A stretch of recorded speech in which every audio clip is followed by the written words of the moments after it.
Bienvenue dans Tribune et Podium, le podcast pour vivre les émotions du sport. Je suis Solène Rigoulet, journaliste podcasteuse, et chez moi, le sport est une histoire de famille puisque je grandis dans les tribunes de Gerland. Et aujourd'hui, ma passion, elle s'est tournée vers toute la grande famille du sport français. Pour partager cet amour du sport, je te laisse découvrir aujourd'hui une nouvelle histoire et je te souhaite une très bonne écoute. Avec le livre médaillé, vient de financer l'achat de 120 fauteuils multisports que l'on offre aux clubs sportifs français qui en ont fait la demande, si et seulement si ils s'engageaient à créer ou développer une section parasport. L'objectif est de rompre l'isolement et de faire en sorte que les jeunes en situation de handicap puissent se retrouver à faire du sport avec d'autres, renouer du lien, parler à d'autres et sortir de chez eux. Chaque année, nous, podcasteurs et podcasteuses, on se mobilise pour mettre en lumière le tissu associatif français. Cet événement, c'est ce qu'on appelle le podcaston, et tous tes podcasts préférés s'engagent pour leurs valeurs, en tout cas ce qui leur tient à cœur. Et pour l'occasion, cette année, moi, j'ai choisi d'échanger avec le président de l'association Le Sport a du cœur. Alors pourquoi ? Tout simplement parce que les valeurs de Tribune et Podium rejoignent celles de l'association. Ici, on parle des histoires humaines derrière les performances, quelle que soit la pratique, avec ou sans handicap, quelles que soient aussi nos origines. Et Le Sport a du cœur, c'est l'association qui réunit tous nos champions pour fédérer et soutenir financièrement celles et ceux dans la précarité, pour permettre à toutes et tous de faire du sport. Et il en parlera sûrement mieux que moi. En tout cas, je suis hyper fière de recevoir Benoît Eken, fondateur et président de l'association Le Sport a du cœur. Bonjour Benoît. Bonjour Solène.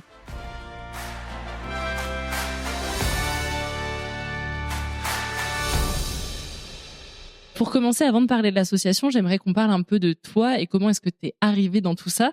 Comment est-ce que tu es tombé dans le sport, toi, étant plus jeune ? Le sport, il démarre à l'école. J'ai eu la chance d'avoir des profs de sport qui donnaient envie de pratiquer. Donc, ça se fait naturellement à l'école. C'est pour ça que le sport à l'école est vraiment important. Après, élevé par une maman seule, toutes les vacances scolaires, c'est compliqué quand on n'a qu'un parent. Donc, j'allais en colonie de vacances de manière systématique. Et ce qui m'a permis d'aller à la montagne. Et à la montagne, on se bagarrait avec les autres enfants pour être derrière le moniteur. Et quand on était derrière... Je faisais pareil. Voilà, et on se prenait pour Jean-Claude Killy.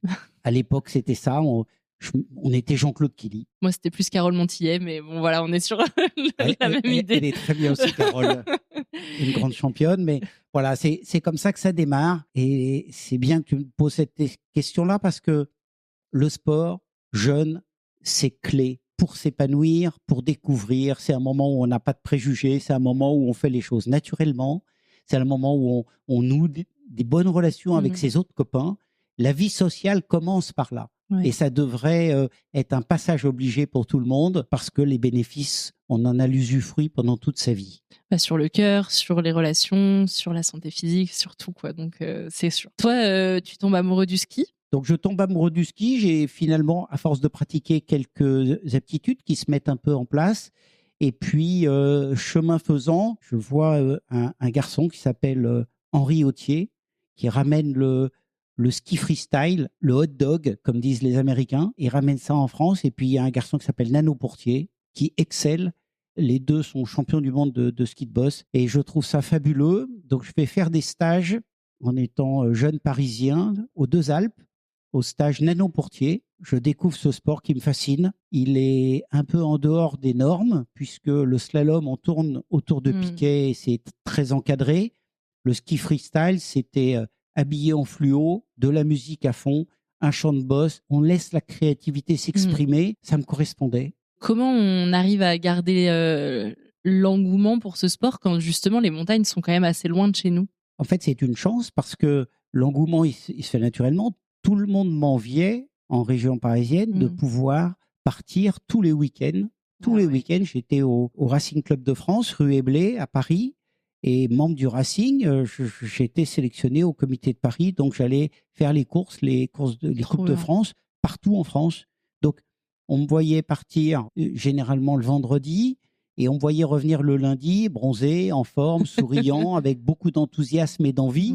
Finalement, le sport était une forme de récupération psychique de la dépense des connaissances que je devais déployés pendant la semaine. Tu te rappelles ce que tu as ressenti sur tes premières compétitions, justement, ski au pied, dans ce champ de bosse Pour ne rien te cacher, j'étais tellement ambitieux pour revenir avec des récompenses et montrer à tous mes copains parisiens qu'on pouvait y arriver, que je partais avec les jambes en coton, avec l'accélération du pouls, du souffle et la peur de mal faire. La peur de mal faire, c'est terrible parce qu'au lieu de se libérer, elle me prenait. Et j'ai mis beaucoup de temps à apprendre que le stress ne se réglait pas par le mental, mais ça se règle par la physiologie. La physiologie, c'est apprendre à respirer, c'est apprendre à prendre du recul sur l'événement, c'est apprendre à gérer cet excès d'adrénaline qui peut être paralysant. Voilà, on apprend. Ouais, c'est trop intéressant parce qu'on voit souvent les athlètes justement faire des exercices de respiration et donc c'est ça en fait, c'est la gestion du stress par se réapproprier son corps et utiliser les être dans éléments l'instant qu'on a, quoi. présent, visualiser la course, reprendre confiance en soi, et ça se gère par toute une dynamique qui est physiologique finalement. Ouais. Ce n'est pas qu'une force mentale. Aujourd'hui, nous, on n'est pas forcément là pour revenir sur tous les détails de ta carrière, même si ce serait passionnant, on pourrait en discuter pendant des heures. Malgré tout, j'ai quand même envie que tu me racontes un petit truc, c'est que toi, tu as quand même été entraîneur fédéral, donc tu as quand même été skieur de boss pendant des années, sur la génération en tout cas qui a fait découvrir le ski de boss au grand public. Et ensuite, tu passes entraîneur. Comment tu vis ce changement entre athlète, entraîneur dans cette gestion ? Alors déjà, j'avais pris conscience que mon niveau ne me permettrait pas de passer le cap des Coupes de France. Je n'aurais pas la dimension pour être international. Donc, quelle est l'étape d'après ? Naturellement, l'âge avançant, je me disais que le plus gratifiant sur ma personnalité, ce serait d'enseigner aux autres. Et donc, le comité de Paris m'a permis de faire un stage pour passer le brevet d'entraîneur fédéral. Ensuite, on animait les stages. J'étais là pour animer, donc donner mes conseils, encadrer, et de voir les autres progresser.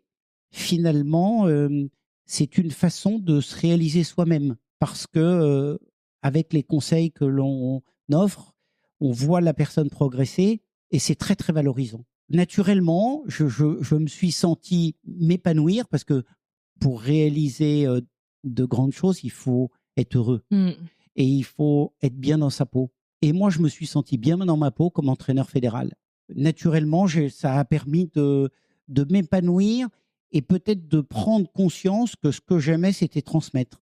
Cet amour du sport pour toi était tellement aussi omniprésent que tu t'es dit je passe d'athlète à entraîneur et après je vais en faire, bon alors sans savoir ce qui t'attendait derrière, mais mon chemin de vie en fait, chemin de vie professionnel en tout cas, va être orienté sur cet aspect-là. Alors Solène, je ne veux pas mentir, mais je me rendais compte que ma carrière professionnelle dans le sport allait s'arrêter très vite parce que je ne me voyais pas faire entraîneur toute ma vie. Okay. Je n'avais pas suffisamment d'envie et d'enthousiasme pour passer ma vie à la montagne. Je ne suis pas un montagnard de naissance, mais plutôt d'adoption. Et finalement, j'ai poursuivi mes études. Et en poursuivant mes études dans le monde scientifique, je savais bien que le sport allait devenir une passion toujours, un hobby, un plaisir, un partage peut-être demain avec mes enfants, mais ce ne serait pas mon métier. Et je ne le souhaitais pas d'ailleurs. Je souhaitais conserver le sport comme quelque chose qui s'ancre dans mon ADN, mais pas comme une obligation professionnelle. Est-ce que c'est mission réussie aujourd'hui ? Oui, absolument, c'est mission réussie. Je continue aujourd'hui, à plus de 60 ans, à courir 3 fois par semaine, à faire du vélo, je vais nager, je continue, c'est une obligation. C'est un carburant, quoi. C'est ça. Et ça me permet aussi de prendre du recul sur tous les événements de la vie parce que le sport permet quand on est dans l'effort, de redimensionner les problèmes que l'on traverse au quotidien. Et au lieu qu'ils deviennent obsédants, ces problèmes, avec l'activité physique, finalement, on prend du recul et on trouve des solutions. Parce que le mouvement crée une oxygénation du cerveau et on devient positif et on trouve des solutions. C'est pour ça qu'il y a tant de personnes qui courent. Parce qu'on y trouve un bienfait personnel positif dans l'activité physique.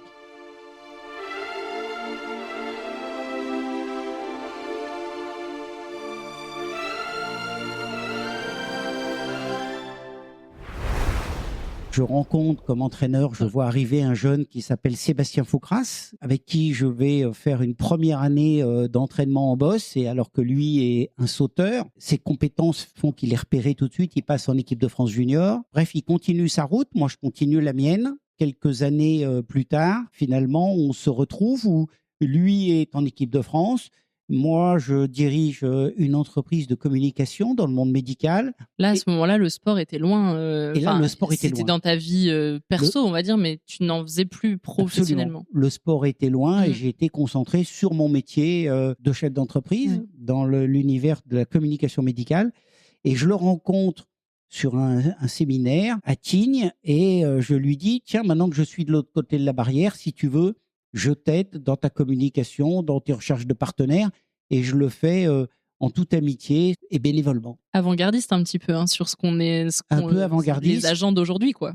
Et puis bénévolement, ça me depuis déjà à ce moment-là, c'était une démarche naturelle, aider les autres. Donc je lui trouve des sponsors, je l'aide dans sa communication, je fais les dossiers de presse, je fais tout ce qu'il faut pour l'accompagner jusqu'à Nagano. Voilà, Nagano, il part avec l'ambition d'être médaillé. Il sera médaillé olympique, médaillé d'argent en saut acrobatique. Et puis ensuite, il va se blesser 6 mois, 8 mois ou 1 an plus tard. Et là, je lui dis, bah, si tu veux, on pourrait ensemble, on pourrait créer une agence d'événementiel dans le monde du sport. Moi, j'y voyais mon intérêt, la passion. Et puis, à ce jeune qui n'avait pas fait d'études finalement, mais qui avait une médaille d'argent olympique dans son cartable, on allait pouvoir se compléter et créer quelque chose. Un peu quelque chose en sorte de l'image et l'expertise, quoi. C'est un peu ça. Et donc, on crée cela. Donc, les premiers événements que l'on crée sur la société Elysium Sport, ça a été le trophée de l'industrie pharmaceutique. Proposer à l'industrie pharmaceutique de faire un trophée de ski à la montagne. Logique, c'est ce que tu connaissais. C'est ce que je connaissais, donc c'est normal, on l'a fait pendant 3-4 ans, soutenu dès le début par le quotidien du médecin, qui en faisait la promotion dans son journal à destination des médecins généralistes, etc. Et puis, ça marche bien, on fait ça 3-4 ans, on a envie de passer à autre chose. À La Plagne, il y a un directeur de l'Office du tourisme qui s'appelle Jean-François Gauthier et un patron de la SAP, la Société d'aménagement de la Plagne, qui dirige les remontées mécaniques, qui s'appelle Bernard Aubonnet. Ces 2 personnes dirigeantes, on leur fait un lobbying pendant 1 an pour leur proposer les étoiles du sport. Et les étoiles du sport, c'était ni plus ni moins que l'aventure que nous avions vécue avec Sébastien, c'est-à-dire l'aîné transmet son expérience aux plus jeunes pour lui permettre de grandir et de créer une aventure commune. Et j'ai cette phrase qui a positionné un peu l'événement qui, si l'expérience, elle n'est pas transmise, elle est perdue. C'est dommage de perdre ça alors que la jeunesse montante pourrait gagner du temps en apprenant de l'aîné. Donc, c'était une forme de compagnonnage moderne dans le sport de haut niveau.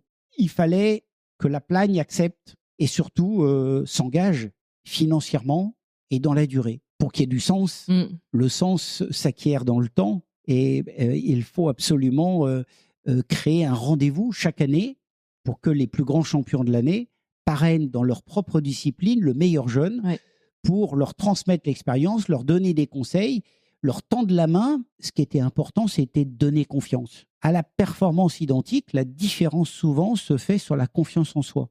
Donc, être parrainé par l'idole dans votre propre discipline, Solène, permet de se dire il a confiance en moi, il m'a repéré, puisque c'est l'athlète qui choisissait son espoir. Donc l'athlète, il est choisi par ses pairs et le jeune se dit j'ai les capacités. Et peut-être que ça va être le petit détonateur pour prendre confiance et franchir un step. Donc c'était ça l'objectif. Mais pour créer un événement comme celui-là, il faut des ressources financières. On pourrait raconter des histoires, mais il n'y avait pas de business model. Il n'y avait aucun business model. Nous, on fonctionnait sur le cœur, l'envie, on va aider des jeunes, on va créer quelque chose et on va imaginer ce sport moderne avec des valeurs qu'est le compagnonnage. Et finalement, La Plagne, après 1 an, accepte, avec une enveloppe budgétaire conséquente, et accepte de créer l'événement. Seulement, le budget de La Plagne ne faisait que 20%, 25% maximum du budget global de l'événement que l'on avait prévu.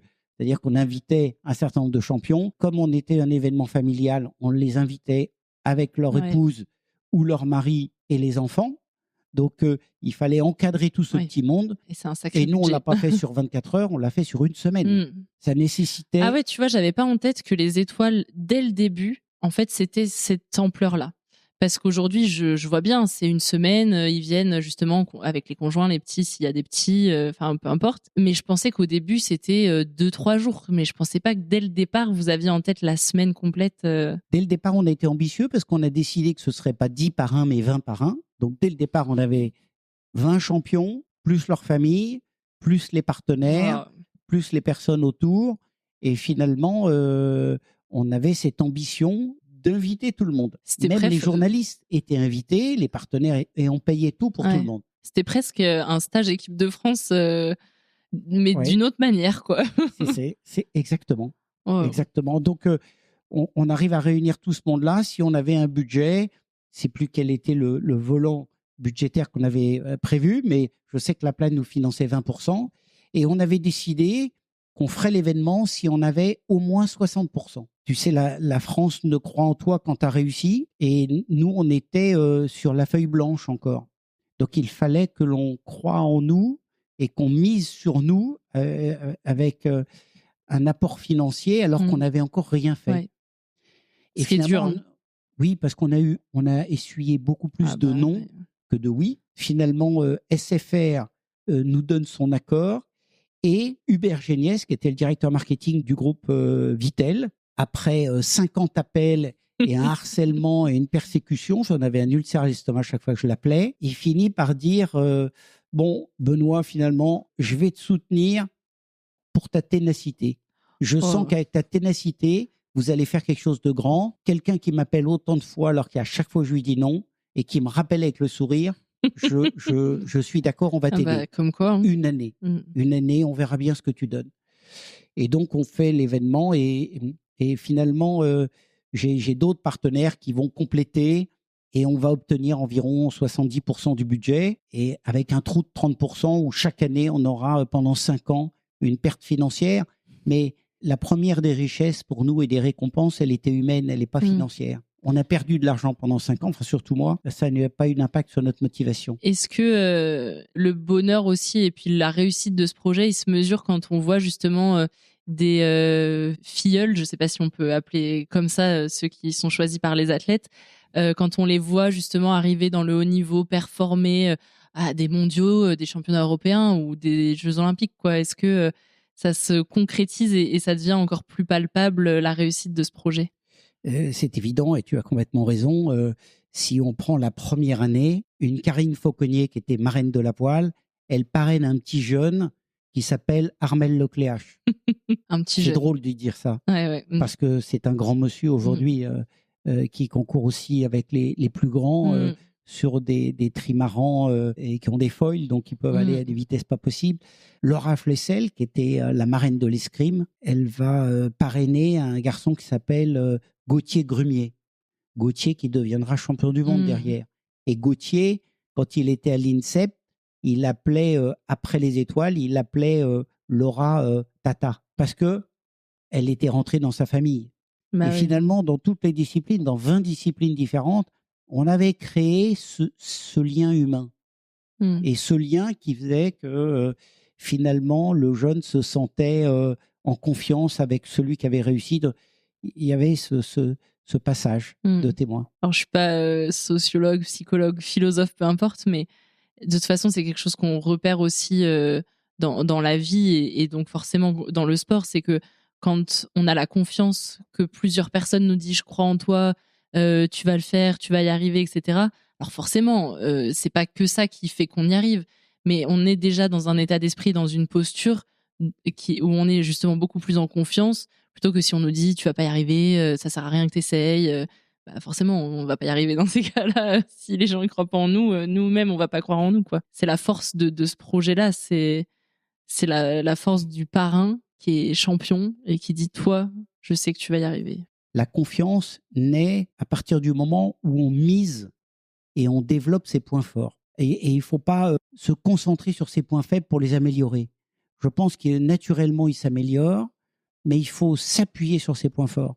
Et quand un athlète dit, toi, je te parraine, tu es le meilleur dans ta discipline et demain tu vas faire des médailles, quelque part il dit, aujourd'hui ta compétence technique, ton comportement fait que je t'ai repéré, continue.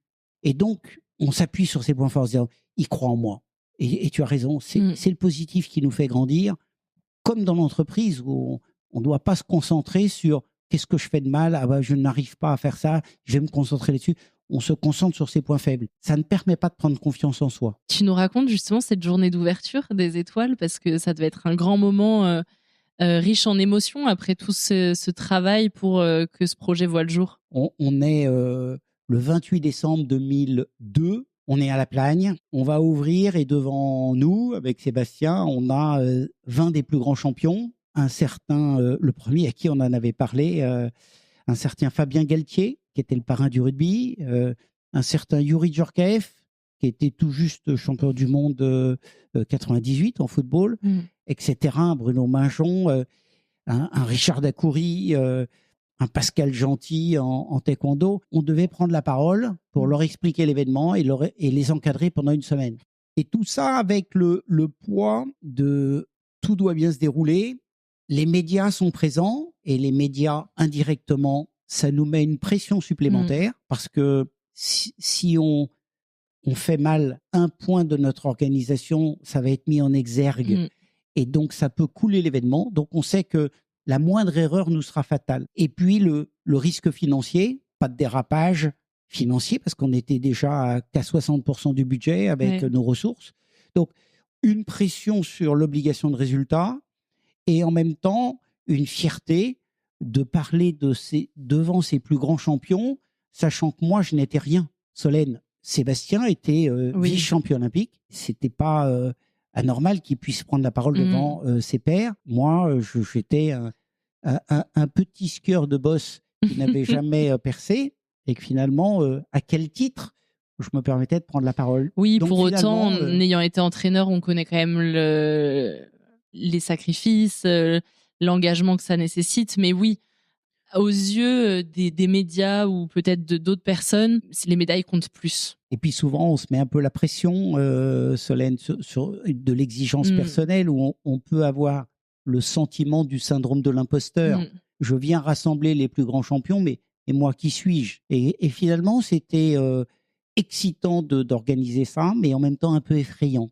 J'étais motivé, passionné, je me disais, je suis dans un conte de fées, c'est un rêve, on a été au bout d'organiser cet événement, on a trouvé les partenaires, on a trouvé la station, on a tout organisé, tout est là.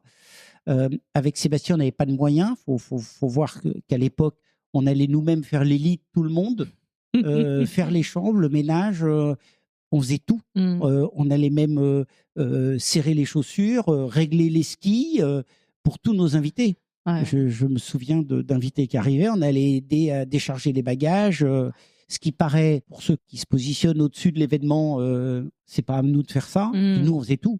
Ouais. Et finalement, c'est la meilleure école de tout faire sans jamais se prendre pour quelqu'un d'autre. On était là pour eux et donc on devait tout faire. C'était normal de porter les valises, d'être à leur service parce que c'était eux. Voilà, pour répondre à ta question, passionné, excité, mais hyper stressé. Et d'ailleurs, pour la petite histoire, lors de ma première prise de parole le soir, à la Saboya, à Plaine-Belle-Côte, eh bien, au milieu de ce que je dois développer, j'ai un trou. Grand calme, tout le monde me regarde et attend. Et donc là, ça a été un moment à négocier. Donc, j'ai souri, je les ai regardés et je l'ai avoué en disant « J'ai un trou ». Je ne me souviens plus ce que je devais vous dire. Tout le monde a ri et de mémoire applaudi. Et puis, finalement, le texte est revenu et j'ai continué ce que j'avais à dire. Mais je crois que l'honnêteté, ça paye toujours. Toujours. Tu te souviens ce que disent les athlètes à la fin de cette semaine des Étoiles du Sport, de cette première édition ? Les athlètes sont enthousiastes, vraiment. Et on n'a jamais eu de mal à les convaincre. On n'a même pas eu à les convaincre, d'ailleurs. On leur a présenté notre objectif, l'événement. C'était pas pour nous, c'était pour les jeunes. Et on voulait créer une famille du sport de haut niveau. Donc, On avait organisé le Père Noël, on avait organisé des cadeaux dans les chambres. Oui, parce que c'était en 28 décembre l'ouverture, donc. Exactement. Donc on allait passer le premier de l'an ensemble, à des semaines de remplissage fort. Ouais. Donc les athlètes, on n'a pas eu de mal en fait. Pourquoi ? Parce que quand tu parles d'honnêteté, je pense qu'on était honnête. On n'était pas dans la com ou le marketing. On était juste convaincus que c'était bien ce que l'on allait faire pour les générations futures. On était convaincus d'être utiles. Et finalement, dans 20 disciplines, ça s'est su. Et puis l'équipe qui a été le média, qui a tout de suite cru en nous, l'équipe a fait un écho avec des doubles pages régulières, même une quatrième de couve, je me souviens très bien, et ça nous a fait du bien. Parce qu'ils ont positivé sur l'événement, ils ont décrit quelque chose qui n'existait pas. Et je crois beaucoup dans la création de valeur, dans l'innovation. Toute ma vie professionnelle, même avant le sport, j'ai toujours tout créé sur innover. Même ceux qui sont dans le business, qui font du low cost, quelque part ils innovent parce que pour faire du low cost, il faut avoir optimisé son outil de production, etc. Je pense que l'innovation, on doit réfléchir innovation. Ça crée de la valeur et ça permet de se différencier, de se démarquer de tout ce qui existait par ailleurs. Les éditions s'enchaînent après, parce que depuis 2002... Les éditions s'enchaînent, absolument. Et si on m'avait dit, Benoît, tu vas voir que ça va durer comme ça pendant 10 ans, j'aurais signé tout de suite. Et en fait, on passe les 10 ans, on passe les 15 ans, jusqu'aux 20 ans. 20 ans d'Étoile du Sport. Et ce sera là où j'avais décidé de pas faire le match de trop. Après 20 ans, j'avais décidé de quitter. Pour des raisons différentes. La première, c'est important à un moment donné qu'on se renouvelle. Et j'avais dit à Sébastien, quand je vais partir, honore le passé et invente l'avenir. Et après, je lui témoignais, je lui donnais les clés de la boutique. Maintenant, c'était à lui de... Et puis, il se trouve qu'en 2019, 19 ans d'événements, j'ai un cancer et je me retrouve à l'hôpital. Et je passe 1 an à l'hôpital. Sur le lit d'hôpital, je me dis, c'est le moment. C'est le moment de faire tout pour les autres. Parce que le corps médical a tout fait pour moi, pour me sauver. La 2e année, je continue encore la chimio, j'ai une chirurgie. Finalement, j'ai un chirurgien exceptionnel qui me sauve. En sortant, je fais la dernière année aux Étoiles, à côté de Seb, mais plutôt à côté, parce que c'est lui qui dirige. Et je lance l'association Le Sport a du cœur. Et tu la lances aux Étoiles. Et je la lance aux Étoiles. C'était toute une symbolique. Dans la vie sportive, la performance, c'est une courbe de Gauss. Les Étoiles du Sport commençaient à accompagner les jeunes vers le haut niveau avec cette dose de confiance en soi et de tous les paramètres qui créent la compétence de haut niveau. Et avec le Sport a du cœur, j'étais dans le bas de la courbe de Gauss, c'est-à-dire les athlètes qui n'intéressent plus personne. À partir du moment où on a été sur la liste ministérielle des athlètes de haut niveau, ou ceux qui sont dans le dur, personne ne s'intéresse à eux. Ceux-là, il faut qu'il y ait une structure pour laquelle on puisse leur tendre la main. Donc, le Sport a du cœur, j'en parle à un certain nombre d'athlètes autour de moi, et ils me disent tous, on est avec toi. Donc, Richard Dacoury, Alain Bogossian, Stéphane Diagana, Thomas Coville, Michael Laudra, Jean-Philippe Gatien, Guy Forget, tous disent, on y va.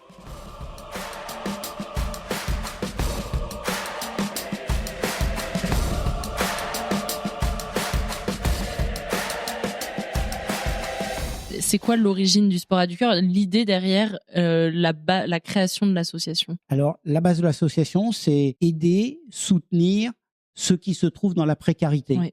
Et la précarité, dans la vie, elle n'est pas que financière, mais la précarité, on va la retrouver sur 2 axes que défend l'association. 1, aider les athlètes de haut niveau en précarité, suite à une blessure, suite à un accident grave de la vie, il est de tout ordre, on pourrait en parler. Et de l'autre côté, utiliser le sport comme moyen de lutter contre la précarité, notamment pour les personnes en situation de handicap. Quand on est dans une situation de handicap, on s'isole chez soi et finalement on se retrouve avec la télé, avec les moyens informatiques, mais plus de lien social. Et le lien social, c'est pouvoir se toucher, se regarder, être ensemble. On se rend compte que quasiment un sport sur 2, pour une situation de handicap, doit se faire en fauteuil. D'où l'idée de l'association de rassembler les athlètes pour financer des fauteuils et les offrir partout dans les clubs. Je dois avouer que je me considère un peu comme un enfant de Coluche, puisque moi qui ai un peu grandi avec Coluche, Coluche a créé les Restos du Cœur et nous, on va créer le Sport à du Cœur.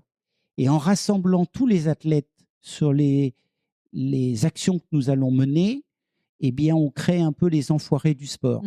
Ce que Michel Larocque m'avait glissé à l'oreille en disant « Ah Benoît, ce que tu crées, en fait, c'est les enfoirés du sport. » Et finalement, tous les athlètes qui sont autour de nous, qui nous donnent des objets, du temps, nous donnent les moyens d'aller créer des projets qui vont nous donner des ressources et qui vont nous permettre de financer nos projets caritatifs. Et parce que du coup, tu dis au début, quand tu en parles, tu cites plein d'athlètes qui ont dit on te suit sur le sport à du cœur. Pourquoi ils te disent oui, en fait, au début? Parce que, en tout cas, les noms que tu cites, ils sont pas en situation de handicap, ils sont pas dans la précarité du sport, parce que c'est quand même des personnes qui ont eu des grandes carrières, donc qui peuvent continuer d'avoir des conférences, enfin, tu vois, continuer sur ce domaine-là. Et c'est que humainement, ils doivent s'y retrouver en termes de valeur. Les raisons pour lesquelles les athlètes vont suivre cette proposition sont multifactorielles. Je pense qu'en un, c'est une belle cause pour laquelle ils ne sont pas intéressés. Donc, la vraie générosité, c'est donner sans attente de retour. Sinon, ça s'appelle du deal, c'est du professionnel. Mais si moi je donne et que je n'attends rien, eh bien là, c'est de la vraie générosité, ce qui n'est pas commun. Et ces athlètes-là, quand je leur en parle, ça fait tilt dans leur tête. Je vais aller aider d'autres. Rappelons-nous aussi que quand l'association elle se développe, on est en sortie de Covid. On a un genou par terre en France, tous. Et on se dit, comment est utile? Donc, le Covid a été aussi un peu un détonateur de la situation. Ensuite, je pense que les athlètes savent qui je suis. Et depuis plus de 20 ans avec les étoiles, ils savent que je suis quelqu'un d'honnête et que je fais ça pas pour moi ni pour l'image, mais que je le fais par générosité. Et je crois qu'ils ont confiance en moi. Ils le font aussi parce que ça a du sens, parce que je suis sensible, parce que c'est quelqu'un que je connais qui ne va pas utiliser l'argent pour lui ou qui ne va pas détourner. Voilà. Donc, après, il y a encore peut-être d'autres raisons, mais on est au cœur du pourquoi ils disent oui. Et puis, je les appelle, et puis on se parle, et puis c'est pas des mails ou des SMS qu'on envoie, je les appelle, on en discute.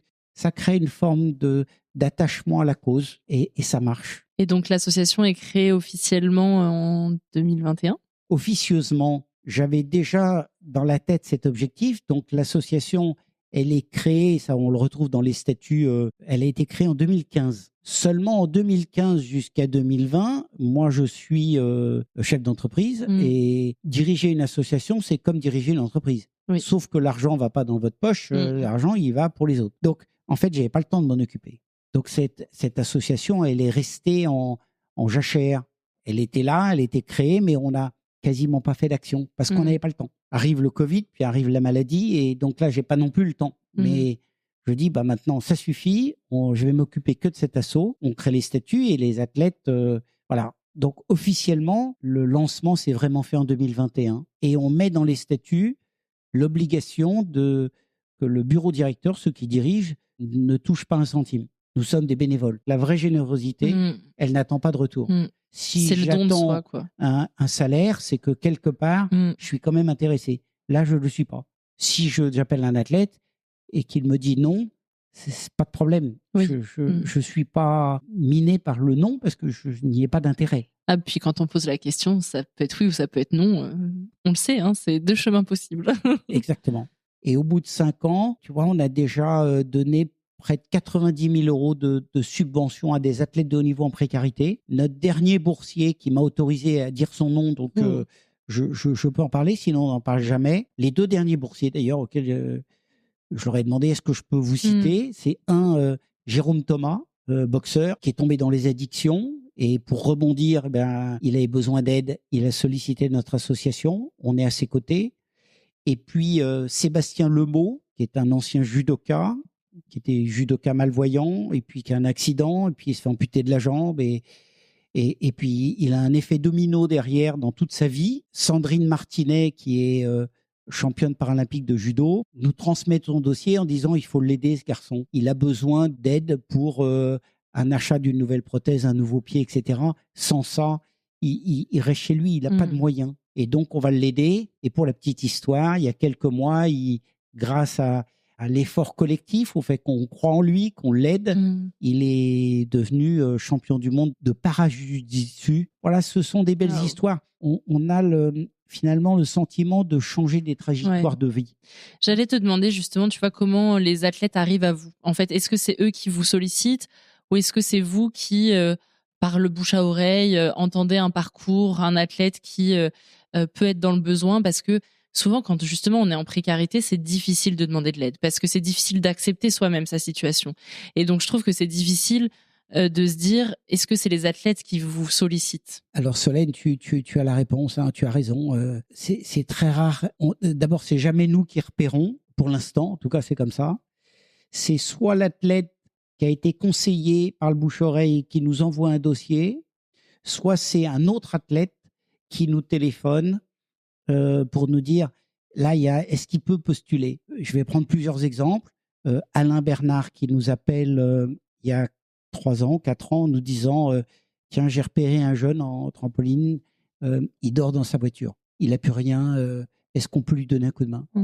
C'est Astrid Guyard, secrétaire générale au comité olympique, qui dit je suis sollicité par des athlètes, nous on n'a pas de budget pour ça.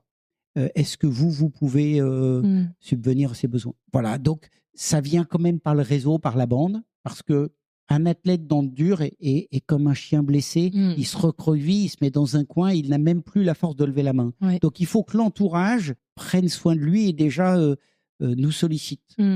Et ensuite, systématiquement, on appelle les athlètes, on parle avec eux. C'est pas juste un dossier qu'on nous envoie et on envoie un chèque, ça nous intéresse pas. On a besoin de liens, donc de se parler, de se voir, d'aider comment on peut faire et de se rencontrer et de redonner de la chaleur humaine. Et comment justement vous venez en aide? Parce que y a l'aspect financier, mais concrètement, ça se matérialise comment? On peut ouvrir un carnet d'adresses quand il y a un besoin de rentrer en relation avec des chefs d'entreprise ou autres. On peut agir en donnant du matériel. Je pense à des athlètes à qui on a acheté du matériel pour qu'ils puissent se rééduquer. Ils avaient besoin de matériel. Okay. Ça peut être un accompagnement par un chèque ou un accompagnement par une mensualité tous les mois pendant X années pour accompagner dans la durée. Ça peut être une rencontre avec un psy ou bien financer des études. Quelqu'un qui est dans le dur, qui n'a plus rien, mais qui n'a pas de diplôme, qui ne trouve rien, quelles sont tes envies? Tu es prêt à faire quel effort? Nous, on va payer tes frais de scolarité. En fait, tout est possible. Ça dépend de la situation. Et aujourd'hui, on a été confronté à des situations tellement différentes. J'ai envie de faire le parallèle avec les étoiles où tu vois les parrainés briller parce qu'on leur a donné confiance, qu'on leur a permis d'avoir cette envie d'y croire, etc. Là, c'est pareil, en fait, en leur venant en aide, tu le dis, il y en a un qui est devenu champion du monde il y a quelques semaines. C'est le résultat aussi de l'aide et de la générosité dont l'association fait preuve, quoi. Finalement, nous sommes les premiers bénéficiaires de l'association parce que les sourires, les lettres de remerciement, ce qu'on n'avait pas forcément aux Étoiles du Sport. On voyait les jeunes grandir et ça suffisait à notre bonheur. Et puis, les Étoiles du Sport, c'est un événement lucratif. Donc, à un moment donné, on est rentré dans un modèle qui a permis de financer. Là, on est dans un mode où l'argent ne rentre pas en ligne de compte puisqu'on n'y est pas du tout intéressé. Notre récompense, c'est des lettres. On a récemment, avec le livre médaillé que tu as là, près de toi, on a sur un ensemble de moyens financiers, on vient de financer l'achat de 120 fauteuils multisports que l'on offre aux clubs sportifs français qui en ont fait la demande, si et seulement si ils s'engageaient à créer ou développer une section parasport. L'objectif est de rompre l'isolement et de faire en sorte que les jeunes en situation de handicap puissent se retrouver à faire du sport avec d'autres, donc renouer du lien, parler à d'autres et sortir de chez eux. Du coup, tu as parlé du livre donc, que j'ai à côté de moi. qui est le livre Médaillé. Et alors, moi, c'est aussi comme ça que j'ai découvert l'association, parce que c'est un livre, je vais le dire avec mes mots, tu me diras si jamais je me trompe, mais qui met en avant, en tout cas, c'est 50 portraits de médaillés des Jeux de Paris. Et je dis bien des Jeux de Paris parce que c'est à la fois des Jeux olympiques et des Jeux paralympiques, ce qui, je trouve, est hyper puissant parce que, en fait, ces Jeux de Paris, pour nous, en tant que Français, ont eu une résonance exceptionnelle. Ça nous a laissé sur un nuage fou, une dynamique hyper positive. Et c'est ces Jeux de Paris. C'est pas que les Olympiques. Et c'est aussi ça, les valeurs du sport à du cœur, c'est de mettre en lumière tous les athlètes. Et donc, ces 50 témoignages qui sont réunis dans un livre.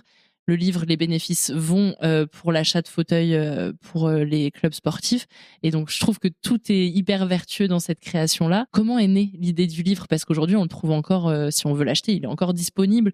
Mais moi, je me demande comment est née l'idée, en fait, parce que finalement, il est sorti un peu après les Jeux, quoi. Il est sorti là en décembre 2025. Initialement, j'avais proposé à France Télévisions de me positionner après le passage des athlètes sur Stade 2 et ensuite les enregistrer et d'en faire un livre dont le QR code allait renvoyer sur l'interview gérée pendant les Jeux. Je me suis aperçu que pour France Télé, l'objectif prioritaire, c'était l'audiovisuel et c'était pas le livre et l'association. Ils peuvent pas gérer tout ensemble. C'était compliqué.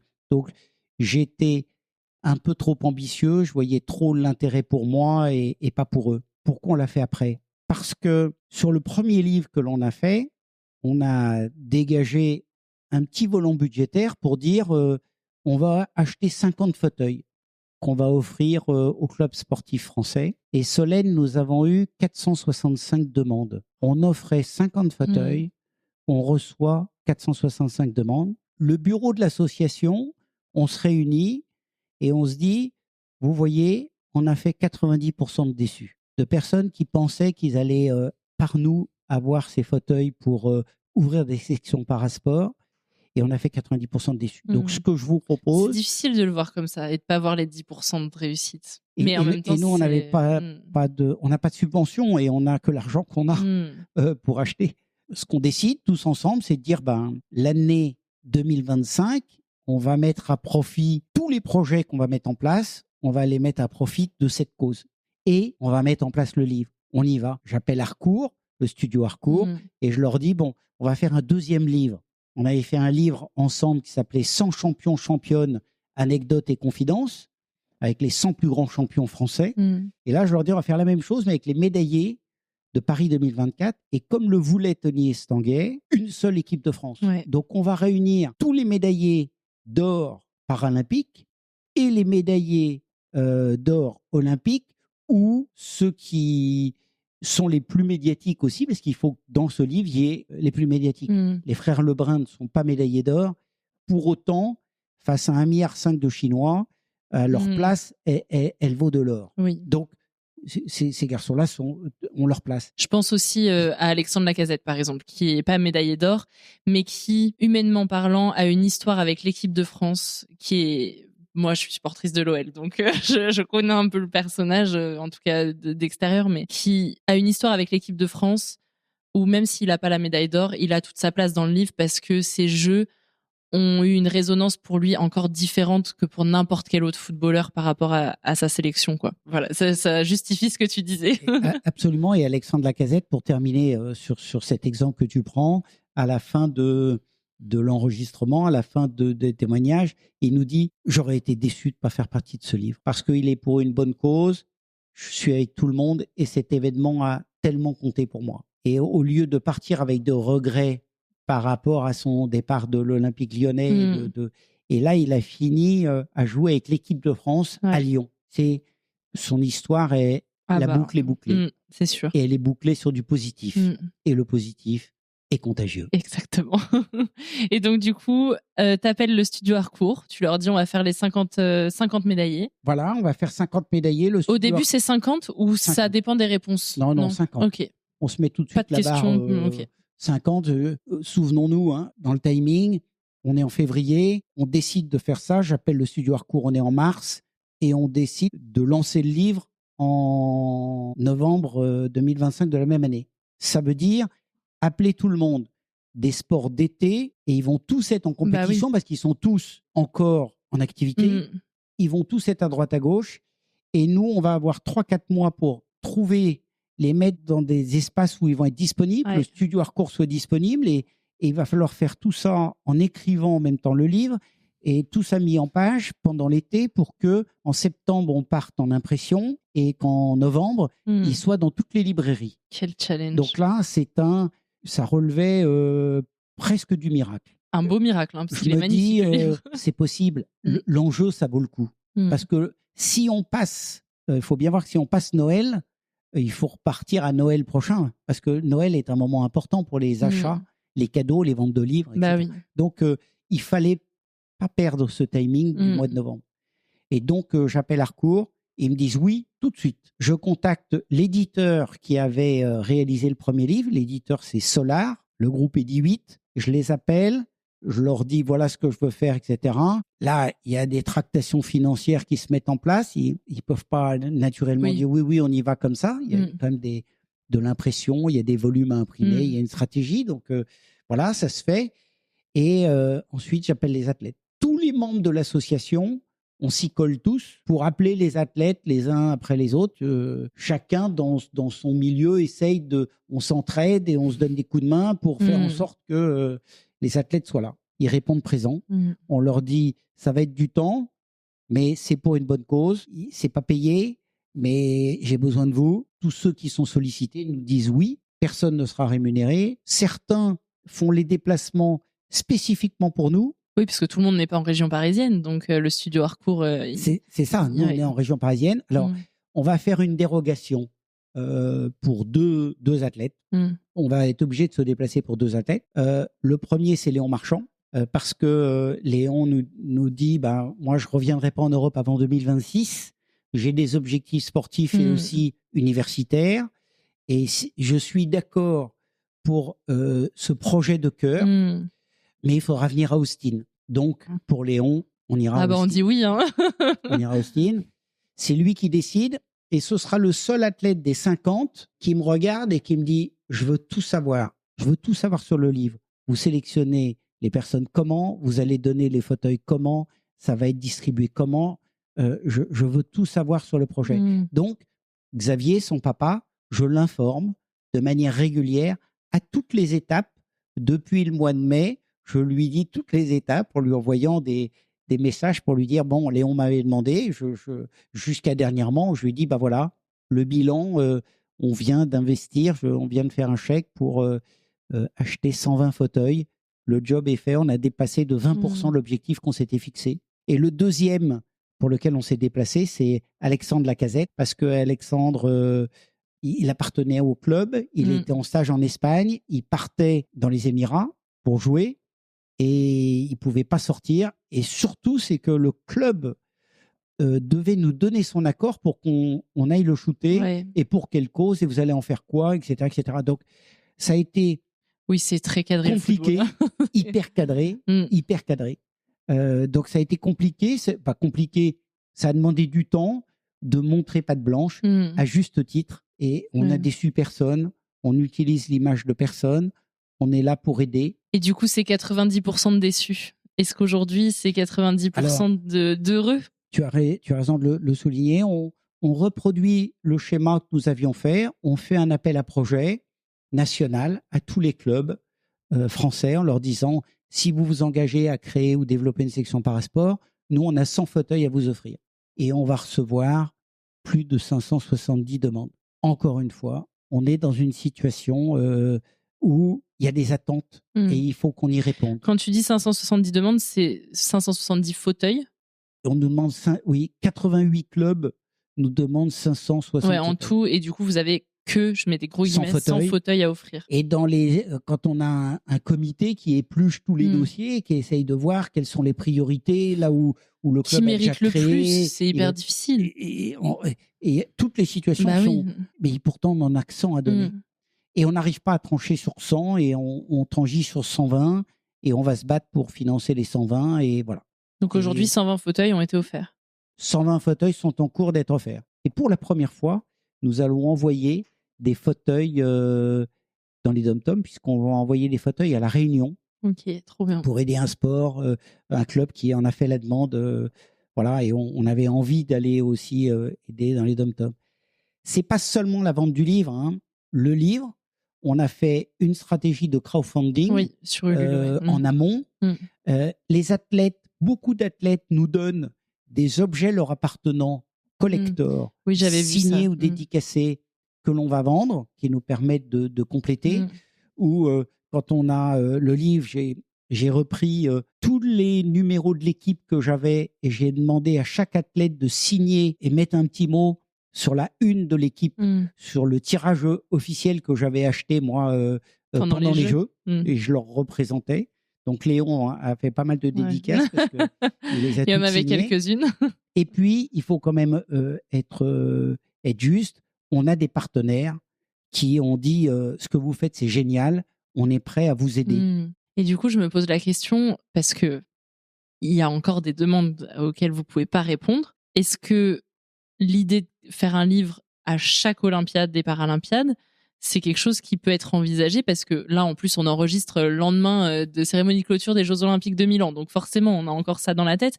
Mais je me dis, et pourquoi pas continuer, en fait? Pourquoi pas aller avec les athlètes hivernaux et puis refaire après LA et ainsi de suite? J'en rêverais parce que les rencontres humaines sont exceptionnelles. Moi, on se nourrit de ça. On se nourrit des rencontres. Il y a des athlètes que je ne connaissais pas, que j'appelle, qui disent oui. Et puis, on passe 1h30 ensemble, on discute, on échange et se crée quelque chose. Donc, oui, pourquoi pas. Maintenant, faire un livre comme celui-là, c'est vivre jour et nuit pendant plusieurs mois que pour ça. Là, ça fait 2 livres de 270 pages, 100 athlètes, là, les 50. Il faut tout relire, il faut aller chercher des photos. Un garçon comme Philippe Millerot, pour le livre médaillé, Philippe Millerot nous offre toutes les photos qu'il a fait sur Paris 2024. On n'en a pas payé une seule. Le Studio Harcourt nous offre toutes les photos qui sont dans le livre.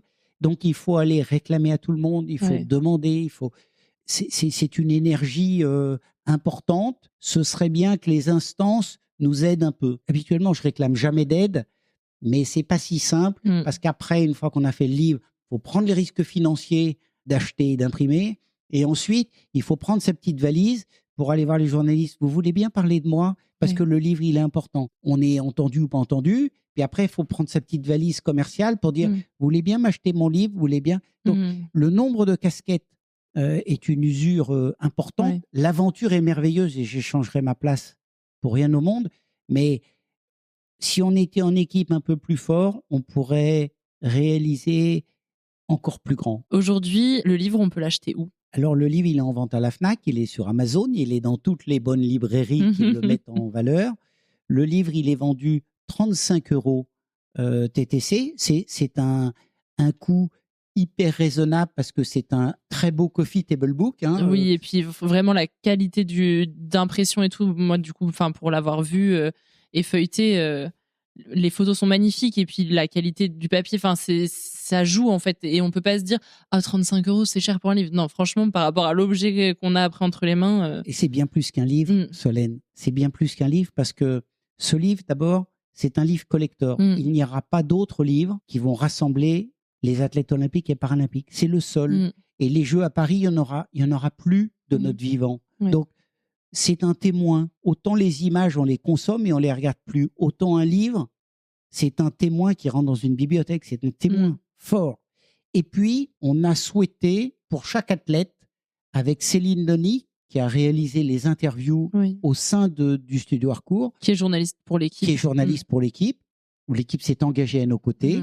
Eh bien, elle a interviewé, on en a fait des pastilles vidéo qui sont accessibles uniquement depuis le livre. Donc, en achetant ce livre, vous pourrez découvrir les athlètes, vous parler et faire un interview uniquement pour vous, parce que si vous n'avez pas le livre, l'interview n'est pas accessible autrement. Et puis, on a fait, Tony Estanguet et ses équipes nous ont remis des drapeaux qu'on flottait sur les Jeux. On a fait en sorte que ce drapeau soit signé par tous les athlètes qui passent.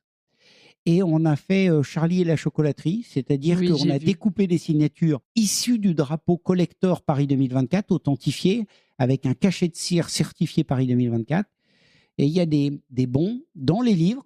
Et si vous avez la chance de tomber sur le bon, vous l'en renvoyez à l'association et vous gagnez une des signatures des athlètes officiels sur un drapeau bleu, blanc, rouge de Paris. Donc, c'est magique, mais la générosité est magique. C'est la magie du sport mis en objet, on va dire. Qu'est-ce qu'on pourrait rajouter comme mot de la fin ? Je ne sais pas si c'est un mot de la fin, mais en tout cas pour valoriser le travail de l'association et que ces fauteuils puissent, qu'il puisse y avoir encore de nouveaux fauteuils pour les associations, puisque aujourd'hui, pour les clubs de sport, aujourd'hui c'est ça, j'ai l'impression, le cœur du message, parce que il y a beaucoup de demandes et qu'en fait on peut pas répondre à tout le monde actuellement, et que l'idée ce serait quand même de pouvoir répondre à tout le monde. Donc là, on met tout en place pour, après 2 appels d'offres, en créer un troisième appel à projet pour le financer à nouveau.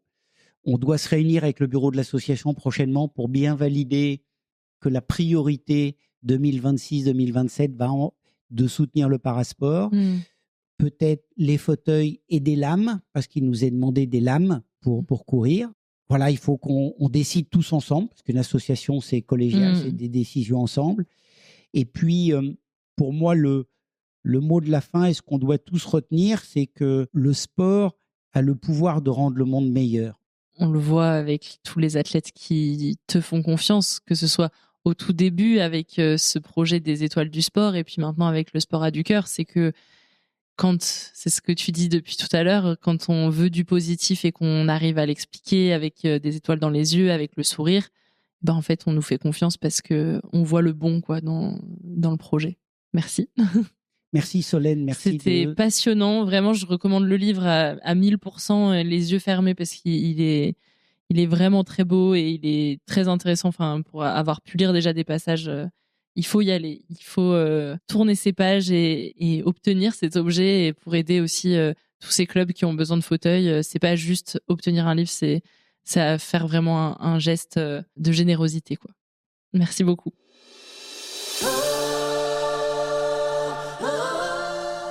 Merci d'avoir écouté cette histoire de sport et d'émotion. Cette aventure, je veux la vivre avec toi, tel un supporter prêt à clamer ton bonheur et parfois tes peines.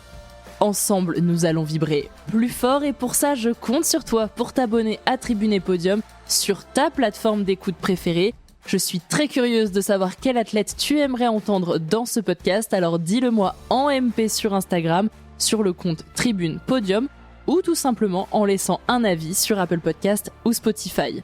On se donne rendez-vous tous les mardis pour découvrir des histoires humaines dans Tribune et Podium. Écrivons ensemble notre histoire sportive. Ciao!